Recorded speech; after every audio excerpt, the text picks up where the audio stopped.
सभी स्वजनों को नर्मदेहर। मैं अपनी मुहिम का प्रथम चरण शुरुआत करने के लिए आज हमारी महासभा के अध्यक्ष बड़े भाई सुभाष जी महोदय के साथ बैठा हूं और शुरुआत करते हैं आज इस प्रथम चरण की।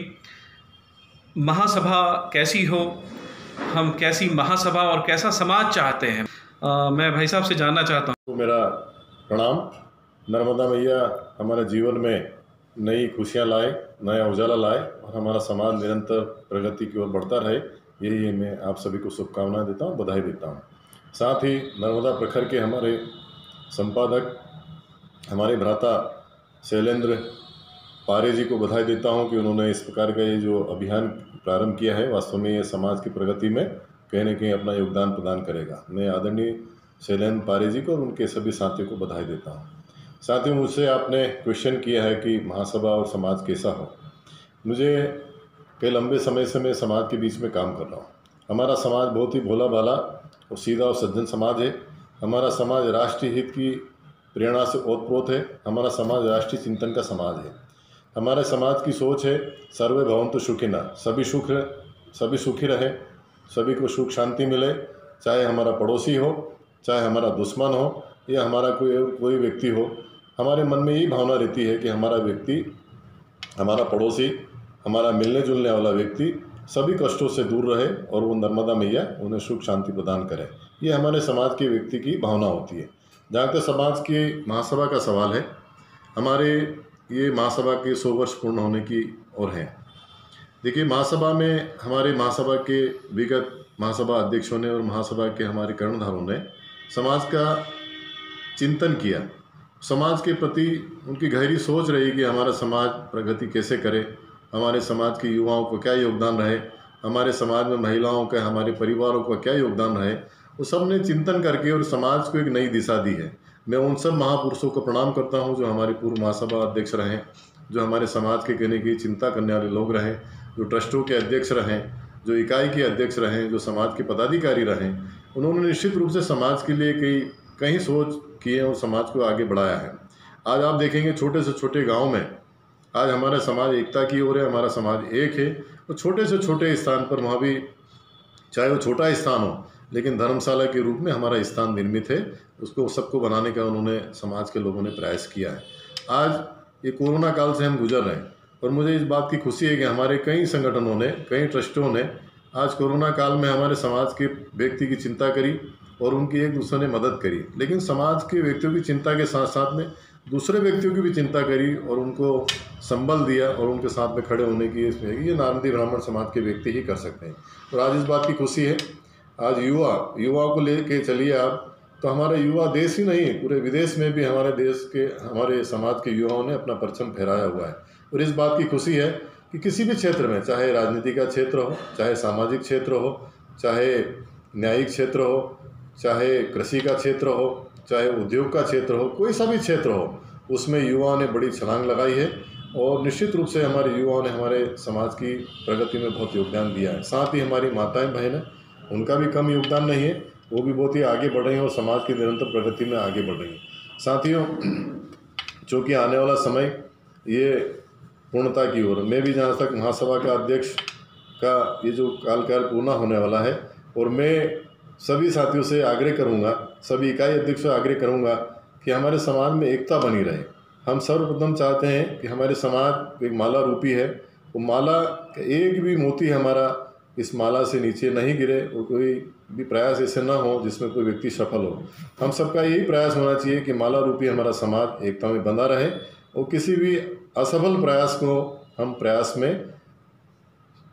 में नहीं होने दें। यही हम सब लोगों का प्रयास होना चाहिए। सामाजिक एकता हमारी बनी रहे, चाहे पूरब हो, पश्चिम हो, उत्तर हो, दक्षिण हो। मैं सभी समाज की वरिष्ठ जनों से, पूर्व महासभा अध्यक्ष, इकाई अध्यक्षों से, वरिष्ठ जनों से आग्रह करूंगा कि समाज में एकता बनी रहे और सब लोग मिलजुल कर आगे आने वाले प्रतिनिधि को हम चुनें ताकि वो समाज को एक नई दिशा दें। सब मिलजुल कर समाज को आगे बढ़ाएं, यही मेरा आग्रह है। आदरणीय पारे जी को पुनः मैं बधाई देता हूँ। नया प्रतिनिधि कैसा हो, वो आपने नया शब्द निकाला है, नया प्रतिनिधि। तो महासभा का अगला प्रतिनिधि कैसा हो, क्योंकि समाज के अलग अलग विचार इसमें निकल कर आ रहे हैं। कोई चाहता है कि मंचमाला माइक वाला व्यक्ति हमें नहीं पसंद, मैं चाहता हूँ मंच वाला माइक वाला अगर पसंद नहीं तो कैसा पसंद, कैसा व्यक्तित्व हो, पूर्णतः समाज सेवी हो या विशुद्ध राजनीतिक हो, कैसा व्यक्ति समाज को आगे गतिशील कर सकता है। आपने 2 कार्यकाल पूर्ण किए हैं, आपके 2 कार्यकाल में आपने देखा ही होगा कि समाज को किस प्रकार के चिंतनशील व्यक्ति की आवश्यकता है। देखिए, इसमें चूँकि समाज हमारा एक संविधान से बंधा हुआ है, संविधान का निर्माण संविधान समिति ने किया है और अब जो भी आगे के कार्यक्रम होंगे वो संविधान के अनुसार ही होंगे। जहाँ तक सवाल है एक नए प्रतिनिधि यानी नए प्रतिनिधि के रूप में अध्यक्ष की जो परिकल्पना मैंने की है, वो निश्चित रूप से समाज के ही व्यक्ति आएंगे, वो समाज के अच्छे व्यक्ति चुनकर आएंगे। समाज इस मामले में हमारा बहुत ही निपुण है, समाज बहुत बुद्धिमानी है, तो समाज अपने नए प्रतिनिधि को अच्छे रूप में ही लेकर आएगा, मुझे ये उम्मीद है। नहीं, समाज का संविधान जो आपने एक चर्चा में लिया है, तो इस संविधान के अंतर्गत किस प्रकार के व्यक्ति को हम महासभा के पूर्ण रूपेण स्वीकारोक्ति के रूप में देखते हैं? कोई ऐसा व्यक्ति है आपके नॉलेज में जिसे हम नहीं, देखिए, अंतिम समय तक प्रयास तो यही सब लोगों के द्वारा रहेगा कि उसमें सर्वानुमति से सर्वमान्य व्यक्ति समाज का प्रतिनिधि के रूप में महासभा के अध्यक्ष के रूप में आए। लेकिन चूँकि प्रजातांत्रिक प्रक्रिया का हम सब लोग पालन करते हैं, अंततोगत्वा सब प्रयास तो यही करेंगे, अन्यथा चुनाव के माध्यम से व्यक्ति चुनकर आएगा। भाई साहब, 2 कार्यकाल में आपने देखा है कि बहुत सारी विचारधाराएं जो उपजी हैं, विरोधाभास भी उपजा है, कुछ बहुत सारी बातें रही हैं। इन बातों में हम अगर देखें तो समाज की भी कुछ जिम्मेदारियां होती है महासभा के लिए, या पूर्ण रूपेण संविधान महासभा आधारित है? देखिए, समाज और महासभा ये जैसे कि गाड़ी चलती है, गाड़ी 2 पहिए से चलती है। समाज का भी उतना ही दायित्व है जितना कि महासभा का दायित्व है। दोनों को मिलकर समाज को हमको आगे ले जाना है, समाज का दायित्व हम सब दोनों को मिलकर पूरा करना है। हम जितनी अपेक्षा रखते हैं उतना ही महासभा का कर्तव्य बनता है। सभी को मिलजुल कर समाज को आगे बढ़ाना है। और ये तो निश्चित है कि हर क्रिया पे प्रतिक्रिया निश्चित है। यदि आपने कोई क्रिया की है तो उसकी प्रतिक्रिया निश्चित होना है, और प्रतिक्रिया आपके हित में भी हो सकती है और आपके विरोध में भी हो सकती है। नहीं, क्रिया की प्रतिक्रिया तभी निकल कर आएगी ना जब पूर्ण रूपेण कार्य किसी के मानस के अनुसार नहीं हुआ हो।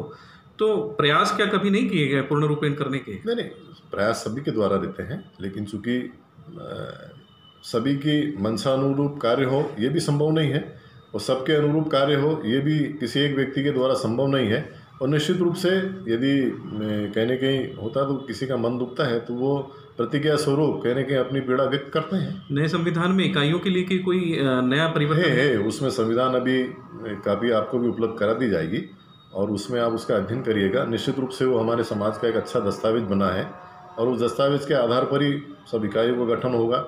नए जो महासभा की जो अपने महासभा अध्यक्ष और महासभा के गठन के साथ साथ में युवा संगठन, महिला संगठन का भी जो गठन होगा संविधान के आधार पर ही। नहीं, जैसे कई जगह बहुत सारी इकाइयां हैं जहाँ पे बहुत पहले समय से इकाई अध्यक्ष बने रहे हैं। इकाई के हाँ, तो नए संविधान के अंतर्गत क्या सारी इकाइयों के चुनाव होने? सारी इकाइयों के महासभा तो चुनाव का आधार बैलेट पेपर रहेगा या चुनाव का आधार? उसमें एक व्यवस्था दी हुई है संविधान में, उसके आधार पर होगा। बैलेट पेपर नहीं, सब बैलेट पेपर ये कुछ ये तो चूंकि सामाजिक हमारे संगठन है और समाज में तो सर्वानुमति को सर्वप्रथम माना गया। सर्वानुमति से ही सब प्रयास करेंगे कि इकाई के अध्यक्ष के साथ में महिला संगठन के जो राष्ट्रीय अध्यक्ष बनेंगे वो, युवा संगठन के जो राष्ट्रीय अध्यक्ष बनेंगे वो, और चूंकि महासभा के अध्यक्ष का भी जो चयन होगा वो सर्वानुमति से प्रयास यही किया जाएगा। अंतोगत्वा चुनाव तो है। ठीक है भाई साहब, धन्यवाद। बहुत बहुत धन्यवाद, बहुत बहुत धन्यवाद, बहुत बहुत बधाई। समाज के लिए आप इसी प्रकार से काम करते रहिए और हमारे लायक जो भी आवश्यकता हो हम निश्चित रूप से आपके साथ हैं। बहुत बहुत धन्यवाद। धन्यवाद भाई साहब।